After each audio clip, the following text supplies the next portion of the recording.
Federalism को अगर हम हिंदी में देखें तो फेडरलिज्म को हम लोग हिंदी में बोलते हैं संघवाद।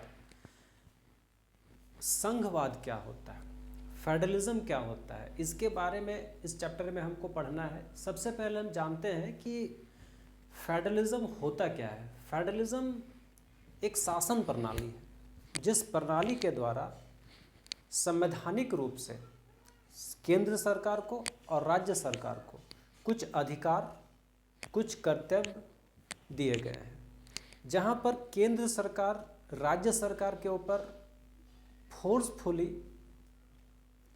कोई भी कानून नहीं लागू करवा सकता है या राज्य सरकार मनमानी रूप से अपने राज्य में कुछ नहीं कर सकता है। इसका मतलब क्या हुआ कि दोनों के अधिकार, दोनों के कर्तव्य पहले से प्री डिफाइंड है।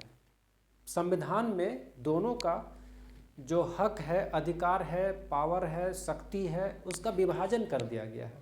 ये इंटायर सिस्टम को, ये इंटायर प्रणाली को हम क्या बोलते हैं, फेडरलिज्म बोलते हैं। आइए हम जानते हैं कि हमारे देश में फेडरलिज्म किस तरह से काम करता है। सबसे पहले हम जानते हैं कि फेडरलिज्म क्या है। It is a system of government in which the power is divided between the central authority and the various constitution unit of the country or the level of the government for the entire country। पूरे देश में हमारा जो भी संवैधानिक पद हैं, संवैधानिक संस्थाएं हैं। संवैधानिक संस्था में क्या क्या आता है? संवैधानिक संस्था में सबसे पहले आता है संसद। संसद के 3 भाग हैं, लोकसभा, राज्यसभा और राष्ट्रपति। किस तरह से संसद चलता है, केंद्र सरकार के क्या पॉलिसीज़ हैं, उसी तरह से एक राज्य में विधानसभा होता है। विधानसभा में भी अलग अलग विधानसभा क्षेत्र से चुने हुए लोग आते हैं। उन्हीं में से जो बहुमत दल का नेता होता है वो मुख्यमंत्री बनते हैं और उनके साथ जो सहयोगी दल होते हैं या उनके साथ जो उन्हीं पार्टी के जो विधायक होते हैं वो मंत्री पद ग्रहण करते हैं और वही मंत्री मुख्यमंत्री मिलकर एक राज्य को चलाते हैं। सेम प्रोसेस केंद्र सरकार में भी होता है। तो ये सारा जो सिस्टम बना हुआ है कि केंद्र सरकार का क्या ड्यूटी होगा, राज्य सरकार का क्या ड्यूटी होगा, केंद्र सरकार क्या कर सकता है, राज्य सरकार क्या कर सकता है, ये सारा सिस्टम जो है हम लोग इस चैप्टर में डिस्कस करने वाले हैं। आइए हम समझते हैं सबसे पहले कि role of the central government. Central government का क्या रोल होता है। सेंट्रल गवर्नमेंट का मतलब क्या होता है, केंद्र सरकार। तो कहीं ना कहीं अगर हम ये देखें तो एक देश के लिए केंद्र सरकार राज्य सरकार से महत्वपूर्ण होता है, क्योंकि उसको जो है पूरा देश को देखना होता है और एक राज्य जो होता है वो सिर्फ अपने राज्य को देखना होता है।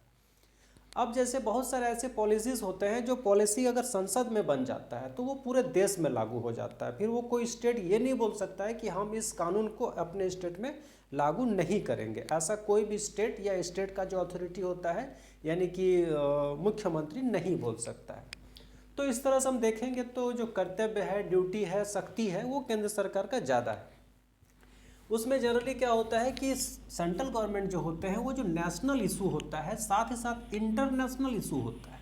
International issue in the sense कि सीमा का विवाद, जैसे मान लीजिए भारत में चाइना का बॉर्डर है, पाकिस्तान का बॉर्डर है, नेपाल का बॉर्डर है, म्यांमार का बॉर्डर है, मालदीव का बॉर्डर है। तो ये जो बॉर्डर एरिया है, चाहे वो स्थल हो चाहे वो जल हो, जल में अगर देखें तो श्रीलंका का बॉर्डर है। तो ये जो बॉर्डर है मतलब हमारा देश कहाँ तक है ये डिसाइड कौन करता है, ये डिसाइड करता है केंद्र सरकार। अब अगर युद्ध का स्थिति हो जाता है तो युद्ध का स्थिति अगर हो जाता है किसी और देश के साथ तो उसका दायित्व तो किसको है, अब केंद्र सरकार को है। जो इम्पोर्ट एक्सपोर्ट का काम होता है वो किसका ड्यूटी है, वो किसका दायित्व है, तो वो केंद्र सरकार का है। मतलब देश और विदेश के साथ व्यापारिक संबंध हो, युद्ध नीति हो, अन्य जो भी है जो विदेश के साथ होता है वो भी सेंट्रल गवर्नमेंट का रोल होता है। तो स्टेट गवर्नमेंट का क्या रोल होता है। स्टेट गवर्नमेंट का रोल होता है look after the day to day administration. हमारा जो डे टू डे एडमिनिस्ट्रेशन है, मतलब स्कूल में बच्चे पढ़ेंगे तो उसमें शिक्षक का व्यवस्था कौन करेगा। अगर अपने सिटी में लॉ एंड ऑर्डर का व्यवस्था करना है तो पुलिस का व्यवस्था कौन करेगा, तो स्टेट गवर्नमेंट करेगा। जंगल का रखवाली करना है तो ये कौन करेगा, जिस स्टेट में वो जंगल है उस स्टेट का जो मुख्यमंत्री है या फिर जो स्टेट अथॉरिटी है वो इसका रख रखाव करेगा या पॉलिसी बनाएगा। तो इतना बड़ा देश में, इंटायर कंट्री में 28 स्टेट्स हैं, 8 यूटी है, वो सबको अगर देखा जाए तो अगर सिर्फ केंद्र सरकार ही बोले कि हम ही सब कुछ देखेंगे तो ये असंभव सा प्रतीत होता है। तो इसको बांट दिया गया है। बांटा कैसे गया है? तो गवर्नमेंट के 3 भाग बना दिए गए हैं, एक सेंट्रल गवर्नमेंट, एक स्टेट गवर्नमेंट और एक लोकल गवर्नमेंट। लोकल गवर्नमेंट किसको बोलते हैं, आइए हम लोग आगे समझते हैं। तो लोकल गवर्नमेंट का मतलब क्या होता है कि day to day individual problem. अब यहाँ पर क्या होता है, ये पूरा देश और विदेश का प्रॉब्लम सॉल्व करेगा, ये पूरे राज्य का प्रॉब्लम सॉल्व करेगा। और लोकल गवर्नमेंट जो होता है वो इंडिविजुअल प्रॉब्लम, इंडिविजुअल का मतलब किसी एक खास आदमी का समस्या, किसी खास क्षेत्र का समस्या। फॉर एग्जाम्पल लोकल गवर्नमेंट का मतलब क्या होता है, जैसे कि आपका मुखिया लेवल का जो सरकार होता है, नगर पालिका का जो सरकार, नगर पालिका लेवल का जो सरकार होता है वो भी सरकार का ही अंग है। ऐसा नहीं है कि मुखिया मुखिया भी सरकार का ही अंग है, मुखिया भी अपने गांव में सरकार ही है, उसका भी कुछ ड्यूटी है, उसका भी। अब सपोज मान लीजिए कोई गरीब आदमी है, उसको घर की आवश्यकता है, तो घर तो सरकार के हिसाब से मिलता है। राज्य सरकार भी आवास योजना चलाती है, केंद्र सरकार भी आवास योजना चलाती है। तो उस आवास को उस पार्टिकुलर आदमी तक पहुंचाने के लिए सीधे प्रधानमंत्री तो आएंगे नहीं, समझ में आ रहा है, या सीधे मुख्यमंत्री तो आएंगे नहीं, क्योंकि हमारे देश में जनसंख्या बहुत ज़्यादा है, बहुत सारे जनसंख्या है, बहुत सारा गांव है, बहुत सारे टोले हैं, बहुत सारे ऐसे बहुत सारा, मतलब अगर देखा जाए तो नेक्स्ट टू इम्पॉसिबल है कि एक प्रधानमंत्री का एक एक आदमी का ध्यान रखना संभव ही नहीं है, मुख्यमंत्री का भी संभव ही नहीं है। तो इसलिए क्या कर दिया, इसको बांट दिया गया है। तो सेंट्रल गवर्नमेंट, लोकल गवर्नमेंट और स्टेट गवर्नमेंट। तो लोकल गवर्नमेंट समझ में आ रहा है कि जैसे मान लीजिए किसी एक ऐसा वृद्ध है, उनको पेंशन की आवश्यकता है, तो पेंशन की आवश्यकता के लिए किसके पास जाएगा, सीधे सीएम के पास तो जाएगा नहीं। अगर सीएम के पास चल भी जाता है तो सीएम फिर किसको फॉरवर्ड करेगा, सीएम फिर उस जिले का डीसी को फॉरवर्ड करेगा, फिर वो डीसी उस ब्लॉक को फॉरवर्ड करेगा, और वो फिर बीडीओ जो है वो मुखिया को फॉरवर्ड करेगा कि आपके विलेज में, आपके पंचायत में ऐसा ऐसा आया हुआ है। तो ये पूरा सिस्टम जो चलता है, इसी सिस्टम को हम लोग संघवाद बोलते हैं, या इसको इंग्लिश में फेडरलिज्म बोलते हैं। बातें समझ में आ रही है। In the federal government, central government cannot pass the order to state government and state government is not answerable to the central government in every topic। ये बात जो है स्पष्ट रूप से संविधान में मेंशन कर दिया गया है कि जो सेंट्रल गवर्नमेंट है वो कोई भी कानून स्टेट गवर्नमेंट के ऊपर थोप नहीं सकता है, पहली बात। और स्टेट गवर्नमेंट जो है कुछ भी करने से पहले, किसी भी टॉपिक में बात करने के लिए अपने राज्य में, वो आंसरेबल नहीं होता है सेंट्रल गवर्नमेंट के लिए, यानी कि सेंट्रल गवर्नमेंट को वो हर चीज़ को पूछ के नहीं करेगा। लेकिन यहाँ पर एक बात है कि but both government is answerable to the people. और हमें पता है कि हम लोग लोकतंत्र में रहते हैं। लोकतंत्र का मतलब क्या, सारा शक्ति हमारे हाथ में है, प्रत्येक आदमी के हाथ में है, लोगों के हाथ में है, इसलिए कोई भी सरकार मनमानी नहीं कर सकता है। अब राज्य सरकार को छूट तो मिला है कि वो सेंट्रल गवर्नमेंट के हिसाब से काम नहीं करेगा, लेकिन आंसरेबल किसको प्रति है, आंसरेबल वो पीपल के प्रति है, यानी कि लोग के, जो भी हमारा राज्य में लोग हैं उसके प्रति वो जिम्मेदार है। कुछ भी करेगा तो उसमें किसका भला होना चाहिए, कहीं ना कहीं लोगों का भला होना चाहिए। चाहे वो स्टेट गवर्नमेंट कुछ भी अगर पॉलिसी ला रहा है वो भी कहीं ना कहीं इसका भला होना चाहिए, सेंट्रल गवर्नमेंट अगर कोई पॉलिसी ला रहा है तो वो भी इसका भला होना चाहिए। तो दोनों ही इसके भलाई के लिए ही काम कर रहा है, ठीक है। तो आंसरेबल तो वो दोनों एक दूसरे के प्रति आंसरेबल भले नहीं हो, लेकिन पीपल के प्रति आंसरेबल दोनों ही सरकार है।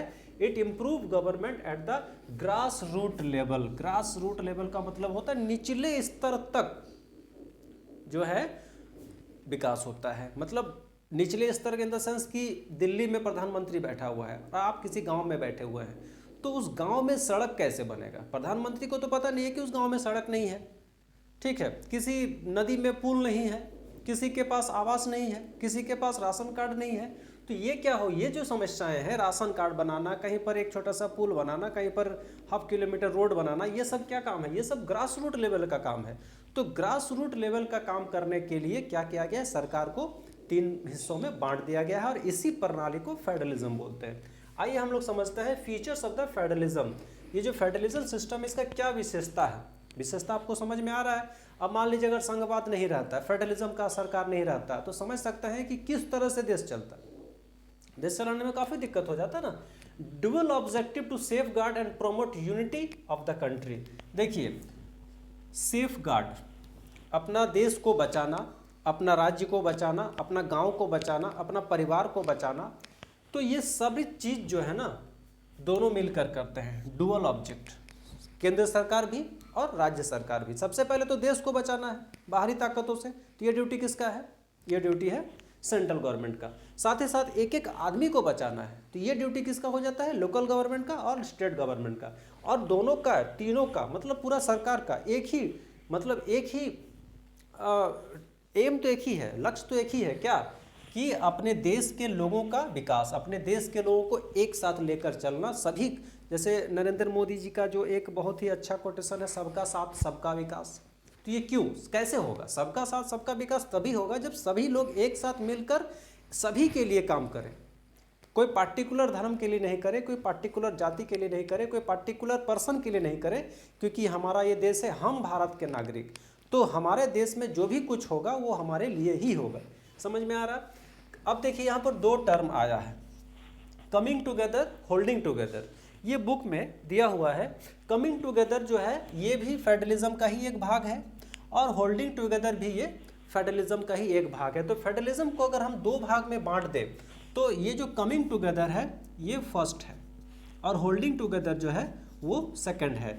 कमिंग टुगेदर जो है वो अमेरिका में, स्विट्जरलैंड में, ऑस्ट्रेलिया में आता है, जो कि फर्स्ट कैटेगरी ऑफ फेडरलिज्म है। और सेकंड कैटेगरी में आता है होल्डिंग टुगेदर, एक साथ लेकर चलना। और कमिंग टुगेदर का मतलब होता है साथ आकर, साथ लेकर चलना। दोनों का कहीं ना कहीं मतलब एक ही है, दोनों का टर्म अलग है, लेकिन ये आता है फर्स्ट कैटेगरी में, ये आता है सेकंड कैटेगरी में। Where a large country decide to divide its power between the constitution states holding together. जब एक बड़ा सा देश, चूंकि ये सब जो देश है ना उसमें पॉपुलेशन भी कम है, इसलिए आसान हो जाता है, लेकिन इतने बड़े देश में शासन चलाना थोड़ा टफ होता है। तो इस सिस्टम को, इस सिचुएशन को हैंडल करने के लिए जो संविधान बनाया, संविधान में इसमें मेंशन किया गया कि हमारा जो फेडरलिज्म होगा वो होल्डिंग टुगेदर होगा, जहां पर कुछ कर्तव्य, कुछ राइट्स दिया जाएगा सेंट्रल गवर्नमेंट को और कुछ दिया जाएगा स्टेट गवर्नमेंट को। इंडिया जो है, इंडिया आपका आता है होल्डिंग टुगेदर में। होल्ड, इस तरह से क्वेश्चन भी आता है क्लास 10th में ऑब्जेक्टिव टाइप में कि which type of federalism in India, तो हो जाएगा होल्डिंग टुगेदर। या फिर right the example of coming together, तो हो जाएगा आपका अमेरिका, स्विट्जरलैंड, ऑस्ट्रेलिया वगैरह वगैरह जो भी है। अब federal system of the India, federal system of India जो है हमारे यहाँ 3 टायर में चलता है। 3 टीयर क्या क्या है?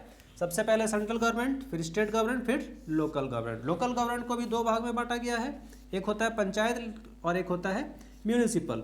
पंचायत जो होता है वो विलेज लेवल पे काम करता है। इसका भी 3 भाग है। 3 भाग क्या क्या है? जो जिला स्तर होता है, जिला स्तर में क्या होता है? जिला परिषद होता है। अगर हम बात करें ब्लॉक लेवल में, तो ब्लॉक लेवल में पंचायत समिति होता है। और अगर हम बात करें गांव लेवल का, तो गांव लेवल का कौन होता है? मुखिया होता है। वही सेम चीज़ है म्यूनिसिपल। म्यूनिसिपल क्या होता है? म्यूनिसिपल होता है आपका टाउन या सिटी में। इसमें जो होता है जो गांव, इसमें जो टाउन या सिटी में जो होता है, अगर पूरा जिला का अगर बात करें तो जिला का जो हेड होता है उसको क्या बोलते हैं? महापौर बोलते हैं। ये एक पोस्ट है, महापौर बोलते हैं। या उसके नीचे जो होते हैं उसको हम लोग वार्ड बोलते हैं, वार्ड। ठीक है, इस तरह से अलग अलग पोस्ट होता है। और छोटे शहर में म्यूनिसिपल होता है और बड़े शहरों में जो है वो नगर निगम होता है। तो ये दोनों ही लोकल गवर्नमेंट आता है, एक गांव के लिए काम करते हैं और एक शहर के लिए काम करता है। समझ में आ रही है? अब हम लोग देखेंगे कि काम का बंटवारा कैसे हुआ है, कैसे डिसाइड होगा कि ये काम राष्ट्र का है या सेंट्रल गवर्नमेंट का है, कैसे डिसाइड होगा कि ये स्टेट का काम है, कैसे डिसाइड होगा कि ये किसी का नहीं है, ये कैसे डिसाइड होगा ये दोनों का काम है। तो इसके लिए संविधान में वर्णित किया गया है, लिस्ट आउट किया गया है। लिस्ट आउट में अगर हम देखें तो जो यूनियन लिस्ट में है, यूनियन लिस्ट में क्या हो गया? यूनियन लिस्ट में आता है जो केंद्र सरकार का दायित्व है, उसमें केंद्र सरकार ही हस्तक्षेप कर सकता है। जैसे जो भी नेशनल इंपॉर्टेंस होता है, जैसे कि डिफेंस। डिफेंस मतलब क्या? सेना का रख रखाव, कितना सेना होगा, कहाँ सेना होगा, सेना का कैसे, कहाँ मतलब युद्ध की स्थिति हो जाता है, तो सेना का सारा जो कमांड होता है, ऑर्डर होता है, वो कि कहाँ से आएगा? यूनियन लिस्ट यानी कि सेंट्रल गवर्नमेंट से आएगा।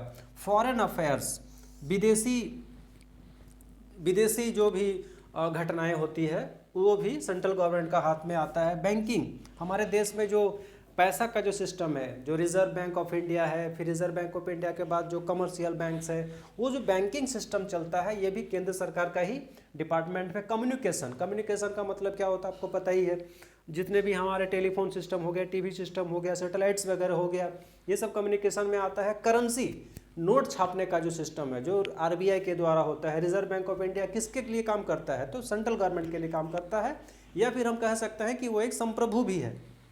संप्रभु का मतलब क्या होता है, अपना ही शासन, ठीक है, मतलब हम जो करेंगे, हमको मेरा जो पॉलिसी है, मेरा जो नीति है, कोई ज़बरदस्ती हमको दूसरा कुछ नहीं करवा सकता है, तो उसको संप्रभु बोलते हैं। तो उसके अलावा मेकिंग लॉज, जो भी लॉज होते हैं मतलब कानून, जो कौन कहाँ बनता है, दिल्ली में संसद में बनता है। संसद का अंग क्या होता है, लोकसभा, राज्यसभा और राष्ट्रपति, ये तीनों ही मिलकर मतलब संसद, पार्लियामेंट। पार्लियामेंट जो होता है हमारे देश का सर्वोच्च शक्तिमान है, सर्वोच्च शक्तिशाली इंस्टीट्यूशन होता है, कॉन्स्टिट्यूशनल इंस्टीट्यूशन होता है।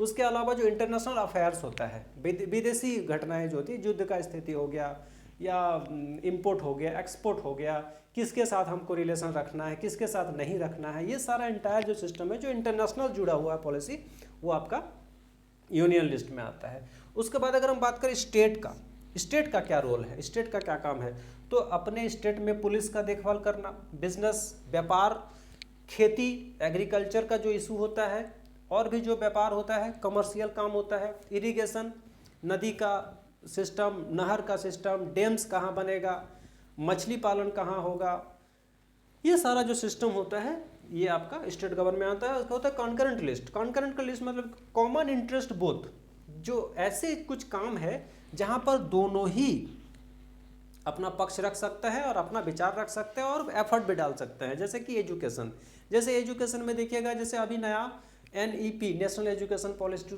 2020 जो लॉन्च हुआ है, जो भारत सरकार के द्वारा लाया गया है, अब उसको सबको मानना है।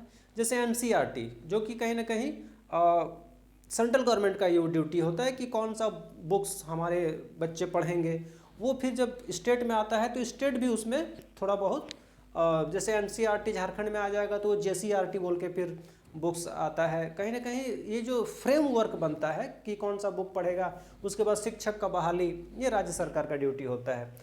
तो जैसे कि फॉरेस्ट, जंगल, जिस राज्य का जंगल होता है उस राज्य का ये ड्यूटी बनता है कि जंगल को हम कैसे कंजर्व करें। उसके बाद मैरिज, एडेप्टेशन, ये जो सिस्टम होते हैं ये राज्य सरकार का ड्यूटी होता है। उसके बाद रेजिडरी, रेजिडरी का मतलब होता है कि जब संविधान बना उस समय जो चीज़ नहीं था, अब वो चीज़ आ गया है, तो वो किस में आ जाएगा, वो रेजिडरी में आ जाएगा। जैसे कि इंफॉर्मेशन टेक्नोलॉजी, अभी जो हम लोग कंप्यूटर का काम कर रहे हैं, जैसे कि AI सिस्टम आ गया है ना, सोशल मीडिया का युग आ गया है, बहुत सारा ऐसे चीज़ जो उस समय नहीं था अब प्रभाव में है, तो वो सब चीज़ जो है रेजिडरी में होता है। और जो इस तीनों में वर्णित नहीं है वो अगर आ